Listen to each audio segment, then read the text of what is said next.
Gloria al Señor. ¿Estamos listos? Vamos a orar.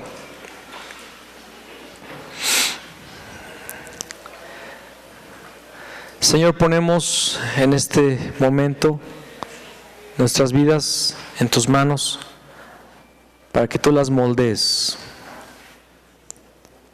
Moldea nuestra vida, Señor. Dirige nuestros pasos. Señor, que el día de hoy podamos recibir tu instrucción. Te lo pedimos en el nombre de Cristo Jesús. Amén y amén. Acompáñenme al libro de Éxodo, es el segundo libro de la Biblia, capítulo 20.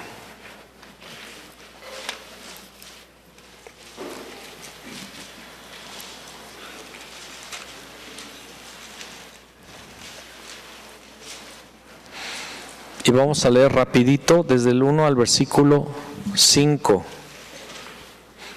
Y habló Dios todas estas palabras diciendo: Yo soy Jehová tu Dios, que te sacó de la tierra de Egipto, de casa de servidumbre.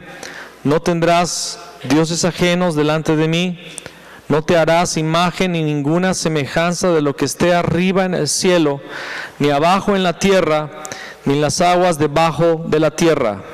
No te inclinarás a ellas, ni las honrarás, porque yo soy Jehová tu Dios, fuerte, celoso, que visito la maldad de los padres sobre los hijos, hasta la tercera y cuarta generación de los que me aborrecen, y hago misericordia a millares, a los que me aman y guardan mis mandamientos. Hasta allí. ¿Habíamos escuchado ya esta porción? ¿La habíamos leído en algún momento? Son los conocidos 10 mandamientos, ¿verdad? Y yo quiero enfocarme en el versículo 5 que dice, la parte segunda: yo soy Jehová tu Dios, fuerte, celoso, que visito la maldad de los padres sobre los hijos hasta la tercera y cuarta generación de los que me aborrecen. El tema de hoy es que Dios visita. El título sería Él, con mayúscula, porque estamos hablando de nuestro Dios. Él visita. ¿Y qué es lo que visita? Según esta porción, la maldad. ¿La maldad de quiénes? De los padres sobre los hijos hasta la tercera y cuarta generación de los que aborrecen al Señor. Dios visita la maldad, la iniquidad de los papás sobre sus hijos hasta la tercera y cuarta generación. Significa que los bisnietos, que Dios visita la maldad de los padres hasta los bisnietos. ¿Me explico? Quiero que usted entienda algo. El pecado afecta no solamente tu vida, afecta a tus generaciones. El pecado afecta a tus generaciones. El pecado afecta a los hijos, los nietos, los bisnietos. Y genera una tendencia de iniquidad. ¿Sabe usted lo que es la iniquidad? Un pecado es algo que una transgresión que podemos cometer, pero una iniquidad es un pecado ya muy arraigado y fortalecido, y que se convierte en un monstruo, en un gigante, no solo en la persona, sino en la familia. ¿Me explico? Por ejemplo, hay personas o familias que ya tienen la iniquidad del robo. ¿Ha sabido usted de familias que el abuelo era un ladrón, el padre fue un ladrón, el hijo fue un ladrón, el bisnieto, todos son unos ladrones, y toda la familia es una familia que roba? O una familia alcohólica, o una familia en la cual hay mucho adulterio, siempre ha habido adulterio, desde el abuelo fulano, y así todas las generaciones están viviendo en esa vida de promiscuidad, y se convierte en una iniquidad. No es solamente que hayan pecado o que pequen, sino que es una iniquidad, algo muy arraigado. ¿Sí me doy a entender? El pecado afecta a las generaciones. Yo quiero que veamos otras 3 porciones que hablan de lo mismo. La siguiente está en Éxodo 34:7. Y dice allí, desde el 6: Y pasando Jehová por delante de él, proclamó: Jehová, Jehová fuerte, misericordioso y piadoso, tardo para la ira y grande en misericordia y verdad, que guarda misericordia a millares, que perdona la iniquidad, la rebelión y el pecado, y que de ningún modo tendrá por inocente al malvado, que visita la maldad de los hijos, de los padres sobre los hijos y sobre los hijos de los hijos hasta la tercera y cuarta generación. Nuevamente el Señor lo repitió esto. ¿Cuándo lo hizo? Ya había dado los 10 mandamientos, ¿se acuerdan? Y el pueblo se había desenfrenado, el pueblo se había puesto a pecar y Dios estaba a punto de erradicarlos. Moisés intercede por ellos y Dios vuelve a repetir. Pero cuando dice esto, Él no está repitiendo los 10 mandamientos, Él está hablando de su naturaleza, Él está hablando de quién es Él. ¿Quieres saber quién es Dios? Dios es este. ¿Qué es Dios? Es Jehová, Jehová, fuerte, misericordioso y piadoso, tardo para la ira y grande en misericordia y verdad. Ese es Dios, esa es la naturaleza de Dios. ¿Está conmigo? Esa es la naturaleza de Dios, que guarda misericordia a millares. Dios es misericordioso, que perdona la iniquidad. Dios es perdonador. Y no solo perdona los pecaditos, perdona hasta la iniquidad. Ya expliqué qué es la iniquidad, la rebelión y el pecado. Y que de ningún modo tendrá por inocente al malvado. O sea, Dios es justo y va a dar su pago al malvado. Y dice que visita la iniquidad de los padres sobre los hijos y sobre los hijos de los hijos hasta la tercera y cuarta generación. Vamos a ver Números 14, siguiente libro.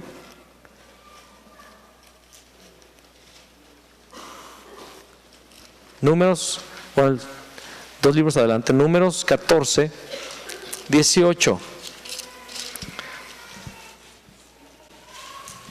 Jehová,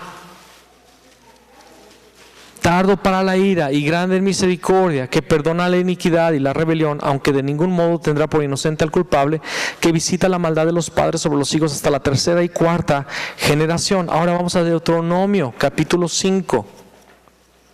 Y apunte todas estas porciones para que después las vuelva a leer en casa o para que tenga sus referencias allí listas.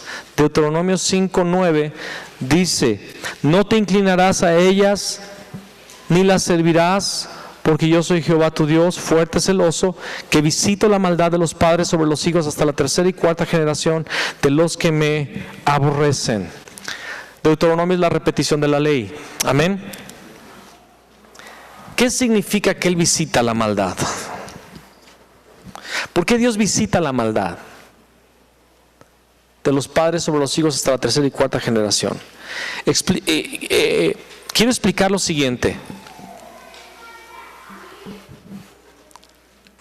El pecado afecta a tus generaciones. Que Dios visite la maldad de los padres o la iniquidad de los padres sobre los hijos no significa que Dios perpetúe esa iniquidad. El pecado llega a afectar hasta una cuarta generación. ¿Me estoy dando a entender? El pecado no solamente te afecta a ti, sino que afecta hasta 4 generaciones en el futuro. La iniquidad afecta hasta 4 generaciones. Y entonces Dios, que es misericordioso, que es bueno, que es piadoso, Él visita la maldad. Pero necesitamos entender lo que significa esta palabra hebrea visita, porque esta palabra hebrea aparece muchísimo en el Antiguo Testamento con diferentes significados. Pero vamos a entender un poco el significado de esta porción. ¿Qué significa visita? La palabra visita es la palabra pacat, con acento en la segunda A, pacat. Y esta palabra, su raíz primaria es visitar, claro. Pero visitar ¿cómo? Con intención amistosa u hostil. Con intención amistosa, o sea, Él visita con una intención amistosa, como un amigo visita a otro, o visita de una forma hostil. ¿Ok?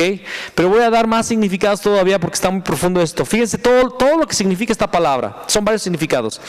Supervisar, no lo apunte porque no va a alcanzar. Supervisar, reunir, acusar, cuidar de, extrañar, depositar, activar, arreglo, buscar, cargo, castigar, castigo, censo, consignar, construir, contar, cuenta, cuidar, custodiar, dañar, depositar, destruir, echar, empadronar, encargado, encargar, encargo, encomendar, entregar, enviar, faltar, gobernador, gobernar, guardar, huir, inspeccionar, ir, juzgar, lista, mayordomo, memoria, mención, menoscabar, mirar, número, pasar lista, poner, preguntar, prescribir, privar, revista, señalar, traer, vacío, visitar. Son varios significados, ¿verdad? Dios visita la iniquidad de los padres sobre los hijos hasta la tercera y cuarta generación. Pero ¿cómo podemos comprenderlo bien? Hay una versión de la Biblia, no voy a decir cuál, que esta porción la traduce de una forma que para mí no es correcta, porque en realidad no la traduce, sino que la interpreta. Y en esta versión dice de la siguiente manera: porque Dios hace pesar los pecados de los padres sobre los hijos, y las generaciones quedan afectadas hasta la tercera y cuarta generación. Pero no es, para mí, a mi entender, lo que realmente está diciendo esta porción. Porque hay una regla para que entendamos el significado de las palabras, y no solamente el significado de las palabras, sino el sentido o el principio espiritual que hay por detrás de esa palabra. Cuando dice la palabra que Dios visita la maldad de los padres sobre los hijos, hay una regla, y esta regla es de una práctica, de una ciencia que se llama hermenéutica. Hermenéutica es la ciencia para interpretar, es la materia que debemos de aprender para interpretar la Biblia. Nosotros no podemos interpretar de forma personal o lo que nosotros queremos entender de una porción de la Biblia. Así nacen las herejías, así nace la falsa doctrina. Por ejemplo, yo no puedo leer en una parte de la Biblia donde dice Judas fue y se ahorcó, y decir, pues nos tenemos que ahorcar. ¿Verdad que no? Porque tengo que leer cuál es el contexto, qué es lo que hay atrás de ese versículo, qué es lo que dice después, y entender lo que realmente significa esa porción. El principio que voy a mencionar es un principio de la hermenéutica, se llama el principio de la primera mención. ¿Qué es el principio de la primera mención? Es la interpretación de cualquier versículo se hará más clara al considerar la primera vez que su tema aparece en la Escritura. Por ejemplo, esta palabra pacat, allí en Éxodo 20, versículo 5, no es la primera vez que aparece pacat. Para saber lo que realmente está significando pacat, en Éxodo 25 tenemos que ir a la primera vez que se usa esta palabra en la Biblia. Entonces, la interpretación de cualquier versículo será más clara al considerar la primera vez que su tema aparece en la Escritura. Por lo general, cuando un tema, figura o número es mencionado por primera vez en la Biblia, aparece juntamente con su interpretación o significado. Amén. Entonces, ahorita vamos a ir a la primera vez que aparece esta palabra pacat o visitar, la primera vez que aparece en el Antiguo Testamento. Y para cuando yo leí esto, me dio mucho gozo, y me dio mucho alivio en mi corazón, porque pude descubrir que el corazón de Dios es un corazón de misericordia, un corazón de amor y de perdón, y un corazón de un padre en realidad que quiere darle la salida a la humanidad perdida. Generalmente esta porción de Éxodo 25 se usa para traer miedo y condenación, para decirte, híjoles, tú estás bajo el pecado todavía de tus padres, de tus abuelos y de tus bisabuelos. Y realmente, si nos ponemos a ver, cargamos con pecados o con dificultades que vienen heredadas desde nuestros ancestros. ¿Me explico? Y luego llegamos al cristianismo, llegamos a Cristo, llegamos a Cristo, le entregamos nuestra vida a Cristo, y de repente sentimos que todavía cargamos cadenas y que tenemos que andar rompiendo cadenas, cuando en realidad ya no hay cadenas. Pero este sentimiento de que todavía traemos las maldiciones heredadas, ¿alguien ha escuchado esto de maldición hereditaria? Y este concepto hace que el cristiano esté siempre tratando de romper y de quebrar maldiciones heredadas por una interpretación un tanto desviada de esa porción donde dice que Dios visita la maldad de los padres hasta la tercera y cuarta generación. ¿Cuál es la primera vez que aparece que Dios visita? La palabra pacat se encuentra en Génesis 20.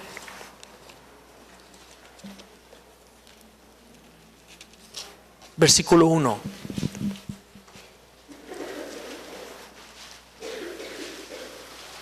Uno y 2 dice: visitó Jehová a Sara. Gloria a Dios, amén. Los que ya conocen quién es Sara pueden gozarse, amén. Visitó Jehová a Sara, como había dicho, e hizo Jehová con Sara como había hablado. ¿Y Sara qué? Concibió y dio a Abraham. 21, 1 y 2. Dije 20, perdonen hermanos, lo que pasa es que estoy tan revolucionado. Génesis 21, 1 y 2. Visitó Jehová a Sara como había dicho, e hizo Jehová con Sara como había hablado. Y Sara concibió y dio a Abraham un hijo en su vejez, en el tiempo que Dios le había dicho. Gloria a Dios. ¿Quién era Sara? Para empezar, una mujer estéril. ¿Ok? Eso en esa época era lo peor. En la cultura oriental era lo peor. Si una mujer no podía tener hijos, era una mujer que no servía para nada. Pero no solamente era estéril, tenía 90 años. Era imposible que diera luz. Pero Dios había prometido a Abraham que le iba a dar una descendencia tan grande como las estrellas del cielo y como la arena del mar, como el polvo de la tierra, y que lo iba a hacer a través de Sara. Y Abraham fue considerado justo delante de Dios. Adivine por qué. Simplemente porque creyó la palabra de Dios, que Dios le iba a dar un hijo de Sara, estéril y de 90 años. Un año antes Dios se encontró con Abraham y le dijo: por este tiempo, en el próximo año, tu mujer va a dar a luz. Sara se rió porque no la creyó. ¿Se acuerdan de ese momento? Y de repente se embaraza Sara. ¿Se imaginan a la mujer de 90 años embarazadita? Y sus pechos se empiezan a hinchar porque va a tener un bebé. Y a los 9 meses le nace el Isaac. ¿Qué habrá sentido Sara cuando dio a luz? Ahora sabemos que la figura de Sara, la vida de Sara es una figura, un ejemplo de lo que Dios quiere hacer en sus hijos. Nosotros también, dice la palabra, que en otro tiempo estábamos muertos en nuestros delitos y pecados. El libro de Hebreos, hablando de Sara, dice y de Abraham, que ellos estaban ya como muertos, y de alguien casi muerto Dios hizo brotar el hijo de la promesa, el hijo de resurrección. Amén. O sea, Isaac.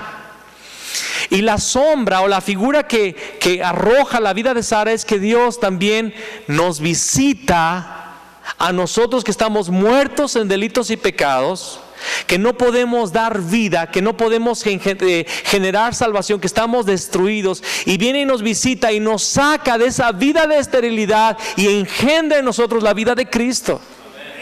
O sea que Él viene a visitarnos amigablemente. Y esta ley de la primera mención, hay la ley de la mención progresiva, o sea, cuántas veces se repite este mismo asunto e idea, y la mención completa, que es qué es lo que significa ya al revisar esta palabra en todo su contexto bíblico hasta el final. Pero entonces la ley de la primera mención, ¿verdad?, nos está dando a entender que en realidad el corazón de Dios es visitar para dar vida, visitar para dar la promesa. Entonces, pacat, Dios viene y visita. Dios viene a engendrar vida en alguien que no puede. Alguien diga amén, gloria a Dios. Nada más algunos, pero bueno. Génesis 50, 25, vamos a ver otras porciones que hablan de esto. Génesis 50, 25. Y es el juramento de José. El juramento que José hace que hagan sobre él cuando ya está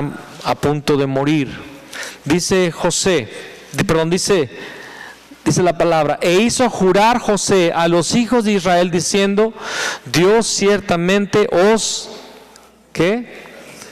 Visitará y haréis llevar de aquí mis huesos. Y murió José a la edad de 110 años y lo embalsamaron y fue puesto en un ataúd en Egipto. Dios los va a visitar. ¿Pero de qué estaba hablando José? Dios va a venir a traer libertad al pueblo de Israel aquí en Egipto y los va a sacar de Egipto, y ustedes van a hacer que se lleven mis huesos y que sean enterrados en la tierra que Dios le prometió a Abraham, Canaán. Amén. Y de hecho, cuando Dios libertó al pueblo a través de Moisés, se llevaron los huesitos, ¿verdad?, de Josué, y él fue enterrado en Israel. Dios los visitará. ¿Cómo Dios los iba a visitar? ¿Amable o hostilmente? Amablemente. Amén. Dios iba a visitarlos con liberación. Vamos a Éxodo 30, 16.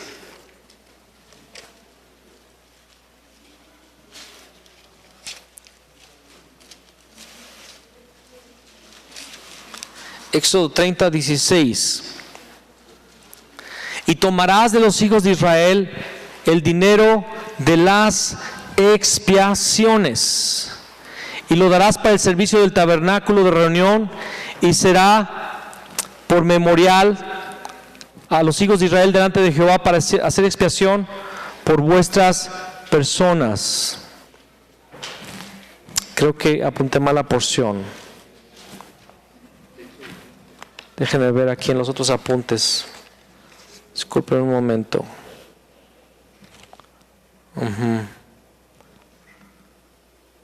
Perdón, es Éxodo 3:16. Discúlpenme. 3, apunté 30 y es 3. Éxodo 3:16 dice: Ve y reúne a los ancianos de Israel y diles: Jehová, el Dios de vuestros padres, el Dios de Abraham, de Isaac y de Jacob, me apareció diciendo: en verdad os he visitado y he visto lo que se os hace en Egipto. En verdad os he visitado. Aquí aparece 2 veces pacat. En verdad es la palabra pacat, y después os he visitado, también es pacat. O sea que la verdad de Dios era que venía a visitarlos. ¿Y para qué venía a visitarlos? Para sacarlos de Egipto, como José ya lo había profetizado, como José ya lo sabía. Ahora sí vamos a Éxodo 32. Espero no equivocarme. Espero no haber apuntado mal. Y el versículo 34.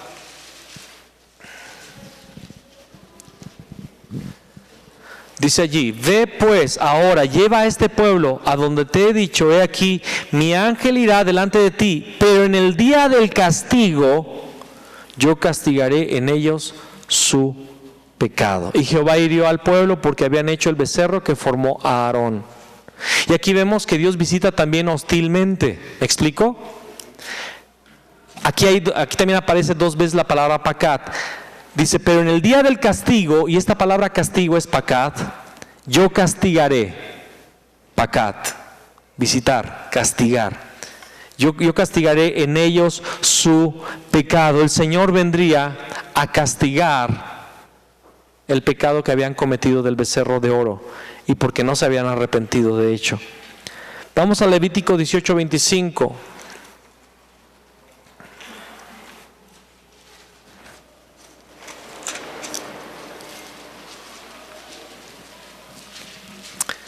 Levítico 18:25. Y la tierra fue contaminada, y yo visité su maldad sobre ella, y la tierra vomitó ¿a quiénes? A sus moradores. Está hablando de la tierra de Canaán cuando estaba habitada por todos los pueblos paganos. Los jebuseos, los gergeseos, los amorreos, los moabitas, los filisteos, todos ellos.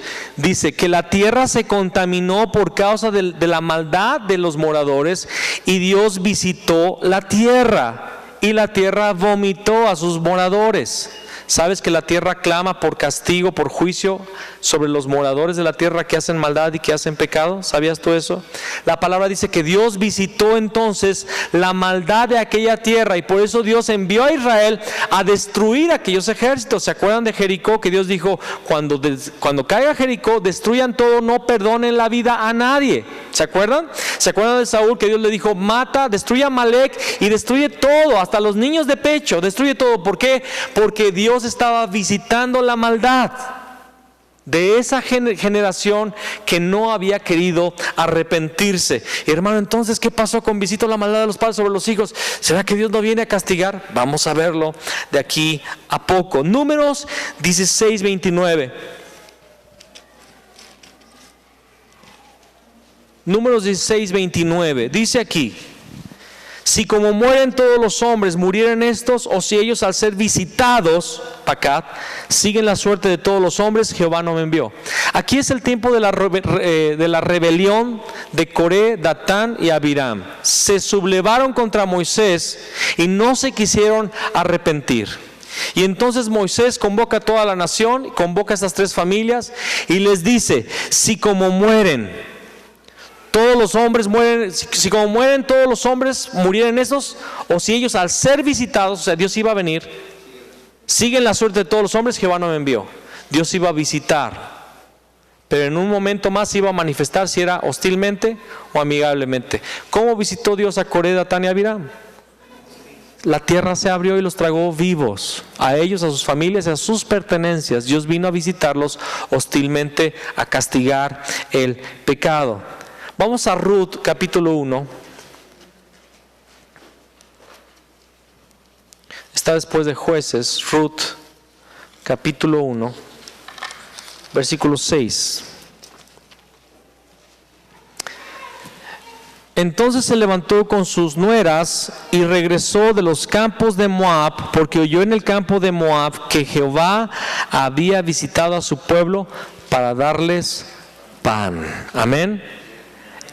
¿Quién era Noemí? Noemí era una israelita que se fue de Israel por causa de la hambruna que estaba azotando a la nación, y regresa sin esposo y sin hijos porque los tres murieron, y regresa con sus nueras porque había escuchado que Dios había visitado a Israel ¿con qué? Con pan.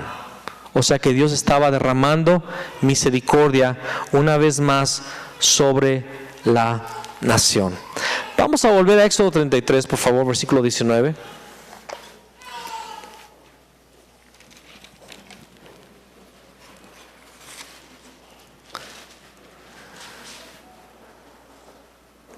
Para entender esta situación de Éxodo 25, que Dios visita la maldad de los padres hasta la tercera y cuarta generación, tenemos que también entender este concepto que vemos aquí en el versículo 19. Dice aquí: y le respondió Dios a Moisés: yo haré pasar todo mi bien delante de tu rostro, o sea, mi presencia, y proclamaré el nombre de Jehová delante de ti. ¿Qué dice allí? Y tendré misericordia del que tendré misericordia. ¿Qué significa esto? Yo voy a apiadarme, ¿está bien dicho? Tendré piedad, tendré compasión, perdonaré, tendré misericordia del que yo quiera. Y tendré misericordia del que tendré misericordia, y seré clemente para con el que seré clemente. ¿De qué está hablando esto? Está hablando de la soberanía de Dios. Él puede visitar amigablemente o hostilmente, dependiendo de qué, de su misericordia, de su clemencia. Él tendrá misericordia de quien Él quiera. Él va a ser clemente con quien Él quiera. Este es un concepto que para muchos no les cabe, no les entra, no les gusta, pero en su sabiduría Dios sabe lo que hace. ¿Cuántos entienden que Él sabe lo que hace? Amén. Y después de esta declaración, Dios se le aparece, y a mí me impresiona cuando Dios habla de su naturaleza en Éxodo 34, versículo 6. Jehová, fuerte. Él es fuerte, ¿verdad que sí? El agua del mar cabe en el hueco de su mano. Él es fuerte, pero dice aquí: misericordioso. Él no empieza hablando de que es un Dios justo, de que es un Dios santo, de que Él castiga. Él empieza hablando de su naturaleza, hablando de que Él es misericordioso. ¿Qué es misericordia? Perdonar a alguien que no merece el perdón. Él es fuerte, perdona a quien no merece el perdón, misericordioso, piadoso. Tardo para la ira. ¿Cuántos son prontos para la ira? Levanten su mano. Yo soy pronto para la ira y pequeño en misericordia y verdad. Ese soy yo.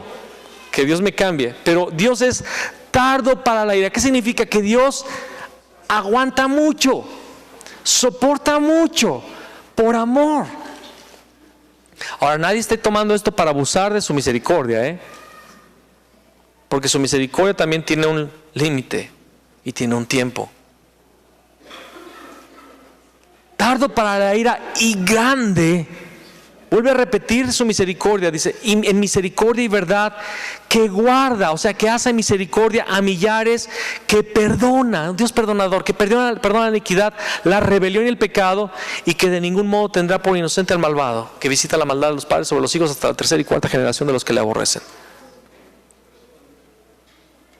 Pero no sé si ustedes están entendiendo, Dios es bueno. Y Él va a tener misericordia de quien Él quiera tener misericordia, y va a ser clemente con quien Él quiera. Acompáñame ahora a Romanos capítulo 9. Yo sé que estoy usando mucha Biblia, pero eso es bueno. Amén. Romanos 9. Y aquí Pablo va a explicarnos lo que acabamos de leer en el Antiguo Testamento. Pablo lo explica. Romanos 9 al 23. 9 del 9 al 23. Porque la palabra de la promesa, aquí está hablando de Abraham y de Sara, porque la palabra de la promesa es esta: por este tiempo vendré y Sara tendrá un hijo. Amén. Y no solo esto, sino también cuando Rebeca, aquí está hablando de los nietos de Abraham, cuando Rebeca concibió de uno, de Isaac, nuestro padre, pues no habían aún nacido. ¿De quién está hablando? De Esaú y Jacob. ¿Se acuerdan que Esaú y Jacob eran mellizos? Nacieron en el mismo útero, pero los dos eran totalmente diferentes. Uno era velludo y el otro era lampiño, ¿verdad? Dice, pues no habían aún nacido, ni habían hecho aún ni bien ni mal,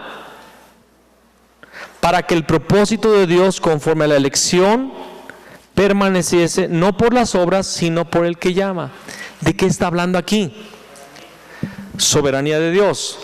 Antes de que nacieran los hijos de Rebeca, Esaú y Jacob, Dios le dijo a Rebeca: hay dos naciones en tu vientre, hay dos pueblos, y el mayor servirá al menor.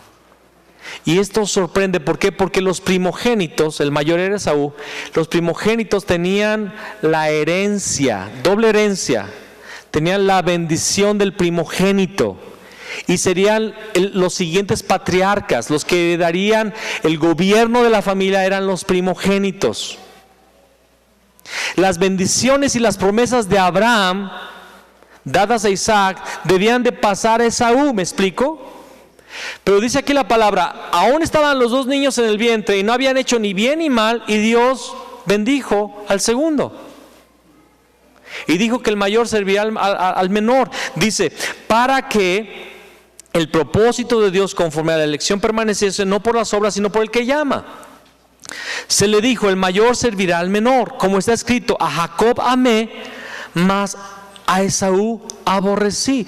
¿Por qué Dios, fíjate, Dios aborrecía ya a Esaú aún antes de nacer? Y amaba a Jacob aún antes de nacer. Ahora mi pregunta es esta: ¿por qué, si Jacob fue tremendo? Desde chiquito era el travieso de la iglesia, el que gritaba agua. ¿Alguien me está entendiendo? El que decía, el pastor no. Alguien me está entendiendo por ahí. Pero a ese Dios amó, al tremendo, al travieso, y al sinvergüenza. Jacob significa el que usurpa o suplantador. Y vemos que Jacob engañó a su papá, engañó primero a su hermano, después engañó a su papá, después lea la historia, no la puedo decir toda. Y después hasta quiso engañar a su suegro. Y luego hasta peleó con Dios, con el ángel, ¿se acuerdan? En el vado de Jaboc. Pero Dios lo amaba y Dios hizo que su nombre fuera Israel, fuera cambiado y se convirtió en el padre de la nación. ¿Y por qué Dios desechó a Esaú? Después vemos que Dios maldice a Esaú, que en realidad es Edom. Edom es la nación que salió de Esaú, y Dios maldice a Edom en todos los profetas menores. Edom será erradicado, nadie tendrá memoria de Edom. Dios aborrecía a Esaú. ¿Por qué? Porque Esaú aborrecía a Dios. Esaú menospreciaba la primogenitura. Esaú menospreciaba las promesas de Dios, y Dios ya lo sabía desde antes de que naciera. ¿Está entendiendo usted esto? Y mire lo que explica aquí Pablo en el versículo 14. ¿Qué pues diremos? ¿Que hay injusticia de Dios? En ninguna manera. Pues a Moisés dice: tendré misericordia del que yo tenga misericordia, y me compadeceré del que yo me compadeceré. Lo acabamos de leer, ¿verdad? Así que subraya este versículo, hermano, versículo 16, subráyelo ahí en su Biblia. Es uno de los versículos más preciosos para mí. Así que no depende del que quiere ni del que corre, sino de Dios que tiene misericordia.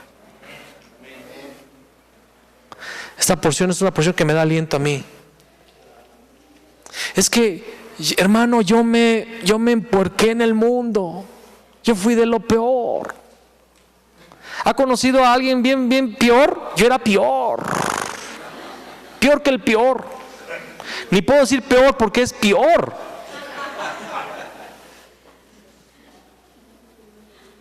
Yo era de lo peor, hermano. Yo hice lo que usted no imagina. Si usted supiera, ni me perdonaba. Pero lo bueno es que no necesito saber yo, necesita saber Dios. Y como Pablo dice: yo soy el peor de los pecadores porque yo perseguía a la iglesia.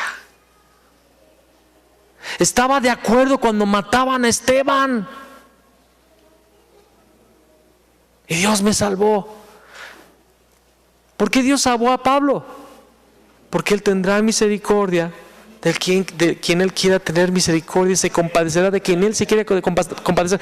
No creas: ay, por mis obras yo voy a ser salvo. No es por las obras, es por su misericordia. Ahora, haz buenas obras, no te vayas a desviar de la fe y después te vaya a visitar Dios hostilmente porque no quisiste cambiar. Pero es por su misericordia, porque la Escritura dice, y aquí se mete a hablar de Faraón de los tiempos de Moisés. Porque la Escritura dice a Faraón: para esto mismo te he levantado, para mostrar en ti mi poder, y para que mi nombre sea anunciado por toda la tierra, de manera que de quien quiere tiene misericordia, y al que quiere endurecer, endurece. Pero me dirás: ¿por qué pues inculpa? O sea, si Dios endurece, ¿por qué culpa de pecado a aquel que le endureció? Porque ¿quién ha resistido a su voluntad? O sea, no tenemos de otra, ya no tenemos salida. Si endurece mi corazón, pues ¿cómo va a tener misericordia de mí? Mas antes, oh hombre, ¿quién eres tú para que te alterques con Dios? Dirá el vaso de barro al que lo formó: ¿por qué me has hecho así? ¿O no tiene potestad el alfarero sobre el barro para hacer de la misma masa un vaso para honra y otro para deshonra? Y si Dios, queriendo mostrar su ira y hacer notorio su poder, soportó con mucha paciencia los vasos de ira preparados para destrucción. ¿De qué está hablando aquí? Hay personas que malinterpretan esta porción y dicen: es que si Dios es el que hace el vaso de honra y el vaso de deshonra, pues yo qué puedo hacer. A lo mejor yo soy un vaso de deshonra. Dios me hizo así, hermano, pecador, y pues ya no puedo. Dios me hizo así, me gusta el pecado. Y como Dios me hizo vaso de deshonra, Él lo hizo, yo no puedo hacer nada. Es que yo no voy a hacer nada para cambiar. No, déjame explicarte algo muy sencillamente acerca de la predestinación. ¿Cuántos saben que todos los que hemos creído en Jesús es porque fuimos predestinados para esa salvación? predestinados, o sea que nuestro destino fue marcado desde antes. ¿Sí entiendes esto de predestinado? Fuimos predestinados para ser salvos. Dios lo hizo. Y a otros los predestinó para ser juzgados y mandarlos al infierno. Ah, caray, ya no entendí bien. Es lo siguiente: no es que Dios decida maldecirte o bendecirte, es que Dios te conoce antes de que tú hubieras sido formado y sabe lo que vas a hacer desde la eternidad. Él ya sabe tus decisiones. Él ya sabe si tú optaste por aceptar el sacrificio de Jesús o si tú rechazaste el sacrificio de Jesús. Y Él dice: vaso de deshonra. Y dice: ¿y qué si Dios, queriendo mostrar su ira y hacer notorio su poder, soportó con mucha paciencia? O sea, Dios, aún sabiendo que iba a haber un asesino serial, desde antes de que naciera, decidió ser paciente y dejar que viviera, dejar que naciera, porque Dios es misericordioso. Y a pesar de que Dios sabe que esas personas han decidido rechazarle, Él les da las oportunidades de salvación y las personas rechazan esas oportunidades. Nunca va a haber nadie delante de Dios que diga: Señor, tú no me diste oportunidad de salvación, porque todo mundo ha tenido la oportunidad de aceptar o rechazar la sangre de Cristo Jesús. Dice el versículo 23: y para hacer notorias las riquezas de su gloria. ¿Cuáles son las riquezas de su gloria? Su misericordia, su amor, su verdad, su piedad. Las mostró para con los vasos de misericordia que Él preparó de antemano para gloria. Nosotros, a los cuales también ha llamado, esto es, a nosotros, no solo de los judíos, sino también de los gentiles. Gloria a Dios, aquí estamos los mexicanos juntos. Como también en Oseas dice: llamaré pueblo mío al que no era mi pueblo, y a la no amada, amada. Y en el lugar donde se les dijo: vosotros no sois pueblo mío, allí serán llamados hijos del Dios viviente. También Isaías clama tocante a Israel: si fuera el número de los hijos de Israel como la arena del mar, tan solo el remanente será salvo, porque el Señor ejecutará su sentencia sobre la tierra en justicia y en prontitud. Y como antes dijo Isaías: si el Señor de los ejércitos no nos hubiera dejado descendencia, como Sodoma habríamos venido a ser, y a Gomorra seríamos semejantes. ¿Qué pues diremos? Que los gentiles que no iban tras la justicia han alcanzado la justicia, es decir, la justicia que es por fe. Mas Israel, que iba tras una ley de justicia, no la alcanzó. ¿Por qué? Porque iban tras ella no por fe, sino como por obras de la ley, pues tropezaron en la piedra de tropiezo, como está escrito: he aquí pongo en Sión piedra de tropiezo y roca de caída, y el que creyere en él no será avergonzado. ¿Cuál era la nación que tenía los pactos y las promesas de Dios? Israel. Y esa nación desde hace 2000 años la ha alcanzado unos cuantos, unos pocos, un remanente, como dice aquí. Pero ¿quiénes sí han alcanzado la salvación? Los gentiles. El mundo entero que no tenía las promesas y el pacto lo alcanzó. ¿Por qué? Porque Dios tuvo misericordia de nosotros. Y llamó pueblo a uno que no era pueblo. Llamó amada a aquella generación que no era amada, nosotros. Y en el final va a salvar otra vez a su pueblo. Amén. Él tiene misericordia de quien Él quiere tener misericordia. Ve conmigo a Filipenses 2:12.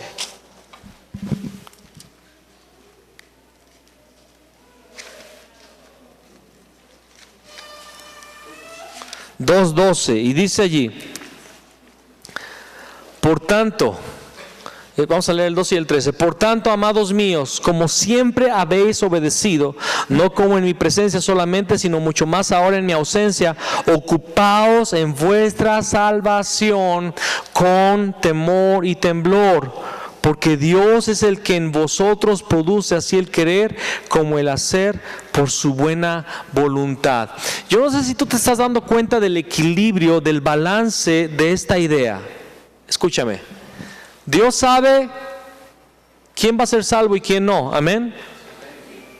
Y Él va a visitar a ambos, a uno hostilmente y a otro amablemente. Pero dice aquí el apóstol Pablo, dice aquí: ocupaos en vuestra salvación con temor y temblor. Y después dice: porque Dios es el que produce en vosotros el querer como el hacer. La fe es un regalo de Dios.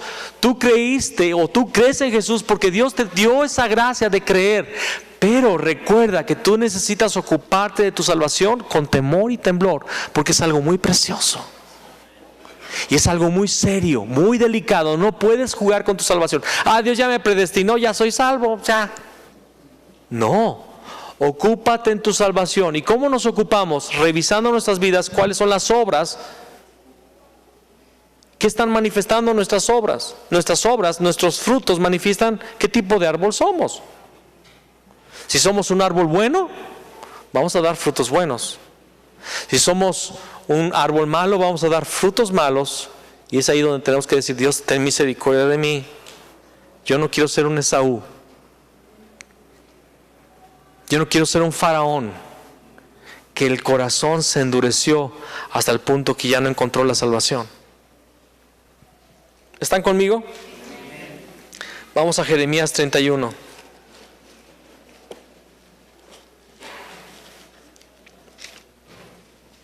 Versículo 27.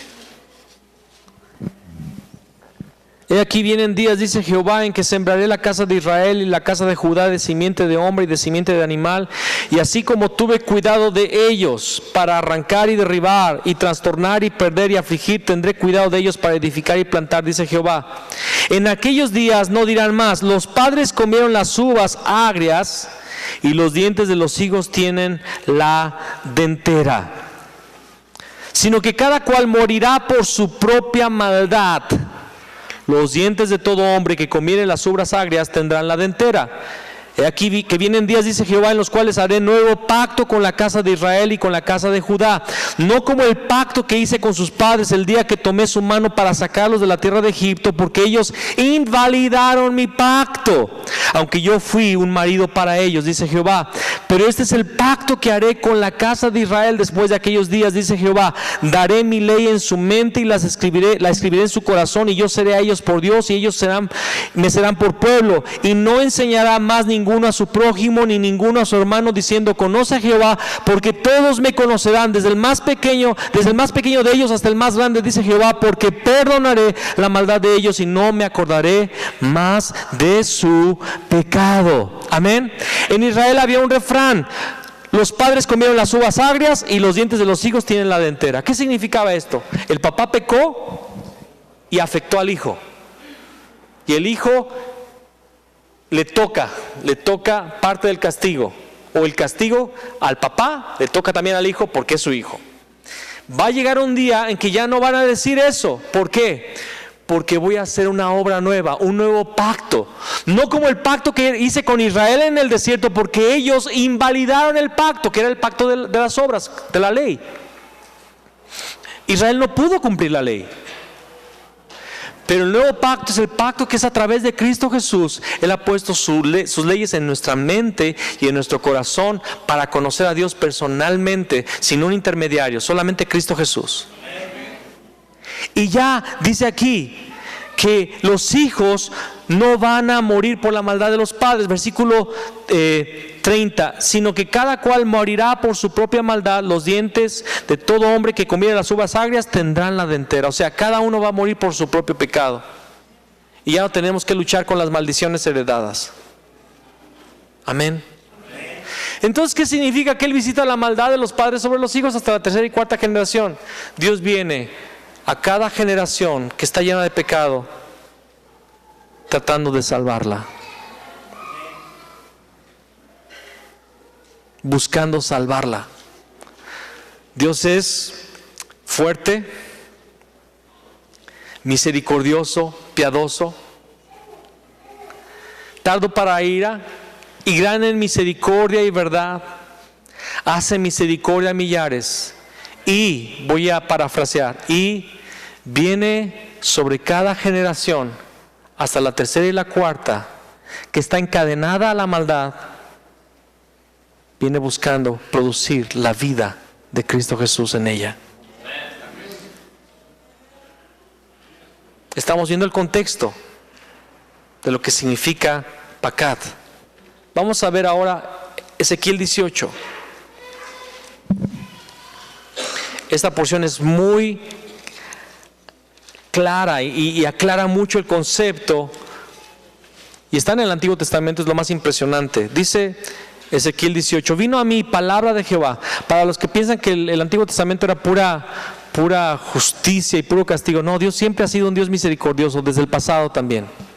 Dice aquí, vino a mí palabra de Jehová diciendo, ¿qué pensáis vosotros los que usáis este refrán sobre la tierra de Israel que dice, los padres comieron las uvas agrias? Dice Jehová el Señor, que nunca más tendréis por qué usar este refrán en Israel. He aquí que todas las almas son mías, como el alma del Padre, así el alma del Hijo es mía. El alma que pecare, esa morirá.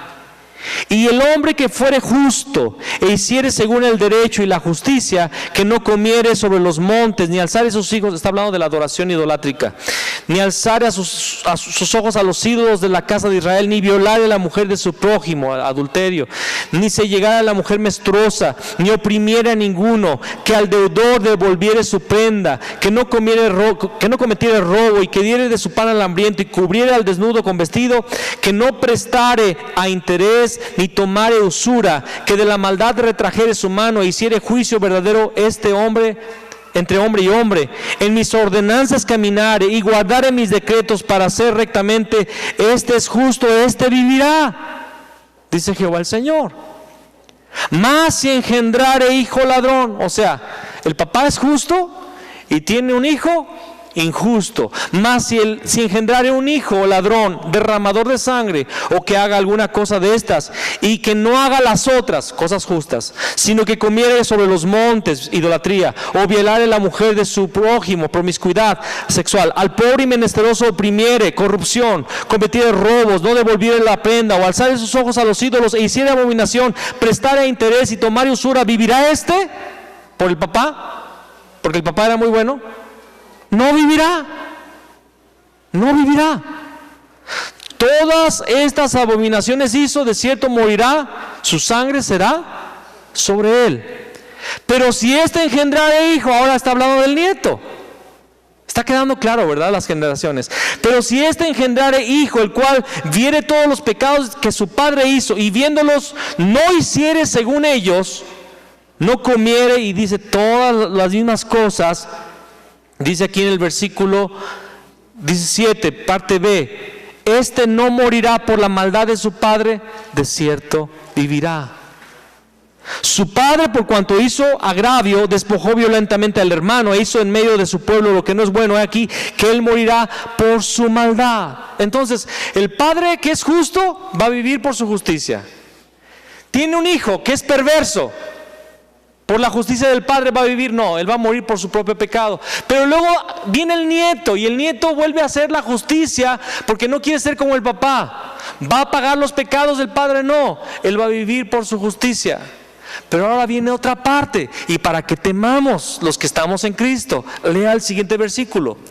Y si dijereis, ¿por qué el hijo no llevará el pecado de su padre? Porque el hijo hizo según el derecho y la justicia, guardó todos mis estatutos y los cumplió, de cierto vivirá. El alma que pecare, esa morirá. El hijo no llevará el pecado del padre, ni el padre llevará el pecado del hijo. La justicia del justo será sobre él, y la impiedad del impío será sobre él. Mas el impío, si se apartare de todos sus pecados que hizo, y guardare todos mis estatutos, e hiciere según el derecho y la justicia, de cierto vivirá, no morirá. O sea que, por muy injusto que sea una persona, si se arrepiente, puede alcanzar la vida a través de Cristo Jesús. Todas las transgresiones que cometió no le serán recordadas. En su justicia que hizo, vivirá. Quiero yo la muerte del impío. Aquí está el corazón de Dios. Quiero que tú entiendas. Quiero yo la muerte del impío. ¿Dios está buscando algún pretexto para juzgar? No. Dice Jehová el Señor, no vivirá si se apartare de sus caminos. Dios quiere que el impío viva. Mas si el justo, y aquí entramos todos los que hemos creído en Jesús, mas si el justo se apartare de su justicia y cometiere maldad e hiciere conforme a todas las abominaciones que el impío hizo, ¿vivirá él? Ninguna de las justicias que hizo le serán tenidas en cuenta. Por su rebelión con que prevaricó y por el pecado que cometió, por ello morirá. Y si dijeres, no es recto el camino del Señor, oíd ahora, casa de Israel, ¿no es recto mi camino? ¿No son vuestros caminos torcidos? Apartándose el justo de su justicia y haciendo iniquidad, él morirá por ello, por la iniquidad que hizo. Y apartándose el impío de su impiedad que hizo y haciendo según el derecho y la justicia, hará vivir su alma. Porque miró y se apartó de todas sus transgresiones que había cometido, de cierto vivirá, no morirá. Si aún dijere la casa de Israel, no es recto el camino del Señor, no son rectos mis caminos, casa de Israel. Ciertamente vuestros caminos no son rectos, por tanto yo os juzgaré a cada uno según sus caminos, oh casa de Israel, dice Jehová el Señor. Convertíos y apartaos de todas vuestras transgresiones, y no os será la iniquidad causa de ruina. Echad de vosotros todas vuestras transgresiones con que habéis pecado, y haceos un corazón nuevo y un espíritu nuevo. ¿Por qué moriréis, casa de Israel? Porque no quiero la muerte del que muere, dice Jehová el Señor. Convertíos pues y viviréis. Dios es justo. Y Dios dice que no tendrá por inocente al malvado, pero Dios quiere que el impío se arrepienta. Y cuando dice que visita la maldad de los padres sobre los hijos hasta la tercera y cuarta generación, Dios con su misericordia, con su piedad y su amor, viene buscando hacer que el impío se convierta a Él. Pero nosotros que somos cristianos y que hemos sido lavados por la sangre del Cordero, no podemos decir, ya soy justo, ya, si peco no pasa nada, ya soy salvo. Hey, si te desvías del camino, vas a perder la salvación. Hebreos 10:14, por favor.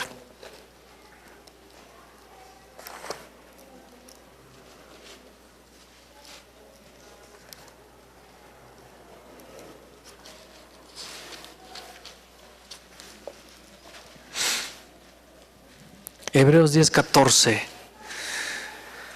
dice aquí: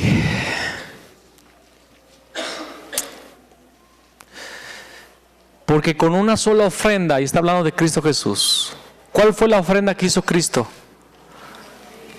Su propia vida en la cruz. Amén. Porque con una sola ofrenda hizo perfectos para siempre a los santificados. Y nos atestigua el mismo Espíritu, nos atestigua lo mismo el Espíritu Santo, porque después de haber dicho, este es el pacto que haré con ellos, después de aquellos días, dice el Señor, pondré mis leyes en sus corazones y en sus mentes las escribiré. Añade, y nunca más me acordaré de sus pecados y transgresiones. Eso lo está repitiendo Jeremías, que ya lo leímos, amén. Pues donde hay remisión de estos, de los pecados, no hay más ofrenda por el pecado. Así que, hermanos, teniendo libertad para entrar en el lugar santísimo por la sangre de Jesucristo, por el camino nuevo y vivo que Él nos abrió a través del velo, esto es de su carne, y teniendo un gran sacerdote sobre la casa de Dios, acerquémonos con corazón sincero, en plena certidumbre de fe, purificados los corazones de mala conciencia y lavados los cuerpos con agua pura. Mantengamos firme, sin fluctuar, la profesión de nuestra esperanza, porque fiel es el que prometió. Y considerémonos unos a otros para estimularnos al amor y a las buenas obras, no dejando de congregarnos. Léalo conmigo, por favor. ¿Sí me hace el favor de él? ¿Sabe leer? A veces parece que no, porque son refaltistas algunos. No dejando de congregarnos, como algunos tienen, como que Pablo vio en el futuro puerta del cielo. Algunos le está causando risa. No dejando de congregarnos como algunos tienen por costumbre, sino exhortándonos, y tanto más cuanto veis que aquel día se acerca. Dice que con una sola ofrenda hizo perfectos para siempre los santificados. Este concepto es muy profundo. ¿Sabe usted? Si usted realmente se arrepintió, pero escúchame, si realmente te arrepentiste, si realmente lloraste por tus pecados y le pediste a Dios, perdóname, y realmente hubo un cambio en tu vida, y realmente Cristo vino y llenó tu vida, y realmente tú sabes que Él vino a tu corazón, tú eres perfecto. Dios te ve perfecto delante de Él. Y por el sacrificio que Él hizo en la cruz, ahora tú tienes la ley de Dios en tu mente y en tu corazón. Tú no tienes que estar viendo la Biblia si se puede o no se puede. Aquellos que preguntan, hermano, ¿se vale tomar? No han entendido. Es que ya no nos movemos por una serie de reglas, nos movemos por lo que el Espíritu Santo nos dice que es bueno y que es malo. Y quiero que sepas que es todavía más profunda la santidad que el Espíritu te lleva. Ya ni siquiera el Señor te va a inculpar de pecado si cometes adulterio, sino que si en tu corazón deseaste a una mujer, la codiciaste en tu corazón sexualmente, ya adulteraste en tu corazón. Porque Él escribió sus leyes en tu mente y ahora en tu corazón. Y la santidad que ahora vivimos en Cristo es más fuerte, más alta que la santidad que se vivía en el tiempo de la ley. Y dice que nos acerquemos con un corazón confiado al trono de la gracia. Pero dice, mantengamos, versículo 23, mantengamos firmes sin fluctuar nuestra salvación, nuestra profesión, nuestra declaración de fe. Debemos estar firmes en la santidad, haciendo justicia, no volviendo al pecado. No podemos decir, ya los pecados hereditarios ya se acabó, Dios rompió mis cadenas y ahora ya no tengo yo ningún peso de pecado de mis familias pasadas, ahora yo puedo seguir. No, tienes que mantener firme tu profesión de fe. Alguien diga amén. Este versículo está relacionado con Hebreos 10, versículos 34 y 35. Hechos 10, dije Hebreos, Hechos 10. Fíjense lo que dice Hechos 10, 34 y 35. Dice, entonces Pedro, abriendo la boca, dijo, en verdad comprendo que Dios no hace acepción de personas, sino que en toda nación se agrada del que le teme y hace justicia. Hay muchas personas allá afuera que todavía no tienen la salvación, pero que hacen justicia y temen a Dios, que Dios va a visitarlos para salvarles. Capítulo 11, versículos 16 al 18 de Hechos también, dice aquí, entonces, 16 al 18, entonces me acordé de lo dicho por el Señor cuando dijo, Juan ciertamente bautizó en agua, mas vosotros seréis bautizados con el Espíritu Santo. Si Dios pues les concedió también el mismo don que a nosotros que hemos creído en el Señor Jesucristo, ¿quién era yo que pudiese estorbar a Dios? Entonces, oídas estas cosas, callaron y glorificaron a Dios, diciendo, de manera que también a los gentiles ha dado Dios arrepentimiento para vida. Amén. La cuestión es el arrepentimiento. Buscar el arrepentimiento. Si tú vives una vida chueca, ni te preocupes por lo de los pecados generacionales, preocúpate por tu propio pecado. El alma que pecare, esa morirá. Pero yo ya soy cristiano, doy mi diezmo, me bauticé en Puerta del Cielo Church, ya la hice. El alma que pecare, esa morirá. Muchos que se consideraban justos en el tiempo de Jesús están en el infierno. Y muchos que no sabían ni de qué se trataba, como Cornelio, Dios le envió un ángel que le dijo, trae a Pedro. Le fue predicado el evangelio y él creyó y fue salvo. Dios visitó un romano y un soldado romano que había matado y que había hecho de lo que había hecho. Dios lo visitó. Amén. Una última porción, con esta terminamos ya. Con esta me despido. 2 Corintios 5.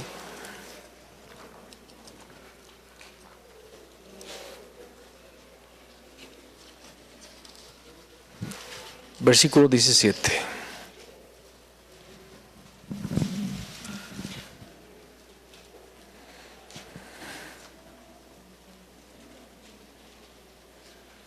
Espero que lo tengan todos. 2 Corintios capítulo 5 versículo 17. Vamos a leer hasta el 21. ¿Lo tienen? De modo que si alguno está en Cristo, nueva criatura es. ¿Alguien diga aleluya? ¡Aleluya! Pura cosa nueva, puro 0 kilómetros aquí. De modo que si alguno está en Cristo, nueva criatura es. Las cosas viejas pasaron, he aquí todas son hechas nuevas. Y todo esto proviene de Dios, quien nos reconcilió consigo mismo por Cristo y nos dio el ministerio de la reconciliación, evangelismo, amén. Participar a otros de esta salvación, que Dios estaba en Cristo reconciliando consigo al mundo, no tomándoles en cuenta a los hombres sus pecados. Qué bueno es Dios, ¿verdad? No nos tomó en cuenta nuestros pecados. Y nos encargó a nosotros la palabra de la reconciliación. Así que somos embajadores en nombre de Cristo, como si Dios rogase por medio de nosotros. Os rogamos en nombre de Cristo, reconciliaos con Dios.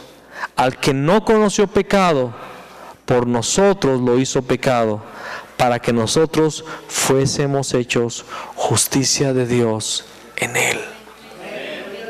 Nosotros fuimos hechos, no por tus obras, por su pura misericordia, por su pura gracia. Nosotros fuimos hechos justicia de Dios en Él, en Cristo.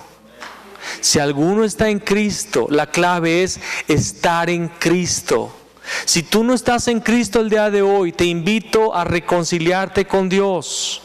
Escúchame, tu pecado te hace enemigo de Dios y vas a morir por tu propio pecado. No importa de qué tan buena familia vengas, no importa que tengas un abolengo espiritual. Dios solamente tiene hijos, no tiene nietos. Porque yo soy un hombre que predica la palabra, mis hijos no se van a salvar. Ellos se van a salvar si se reconcilian con Dios. Ellos serán salvos si están en Cristo.